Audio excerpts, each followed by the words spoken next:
So one of the things I've really come to enjoy when I'm not playing guitar, oddly enough, is working on them. Over the years, I've discovered there's something very gratifying about playing an instrument that's tailored to your playing style. So in this video, I'm going to give you 5 different tips that you should know before you attempt to mod an instrument for the first time.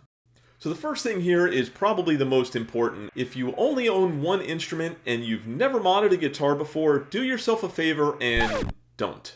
The reason for this is if anything should go wrong and you can't get that guitar back together, now you are out an instrument and have no way to practice or play. And as we all know, it's very easy to get out of our rhythm of practicing, and you're not going to have a way to play until you get that guitar fixed. So make sure you have a backup instrument to play in case you can't immediately get that guitar up and running. Number 2, do not make an expensive guitar your first attempt at modding. This, of course, can be a very costly mistake, particularly if you don't know what you're doing and you do something that you can't really fix. If you look through my channel, one of the things you'll see is a bunch of different videos where I'm modding out Harley Benton guitars, and one of the great things about those guitars is that they're inexpensive. So if you make a mistake, it's not really going to be that costly in the end. Don't make your first mistake an expensive one. Number 3, before you go out and buy the parts that you want, do a little bit of research first to make sure that those will fit. We live in a day and age where you're watching this on YouTube right now, you have Facebook, and Facebook in particular, there's some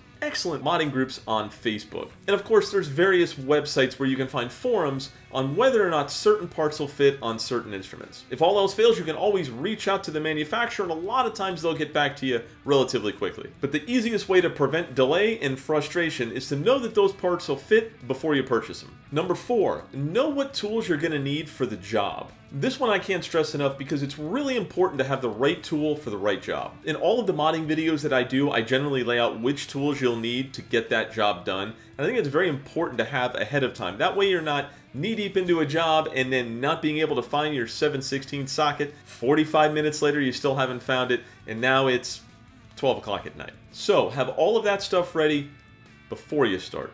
And last but not least, number 5, have patience. I can't stress this one enough. Don't try to install pickups if you have to be somewhere in an hour. Leave yourself plenty of time so that if something does go wrong, you have the time to try to work it out. Along the same lines, if you're unable to fix something and you're frustrated, take the night off, call it a night, think it over, and get back to it the next evening. What you don't want to do is force something or make a mistake because you're tired or frustrated. It's easier just to come back to the project the following day. I'm going to leave a playlist of the mod videos that I've done right here if you want to check some of those out, and maybe that'll give you some ideas for your instruments. And as always, thanks for watching.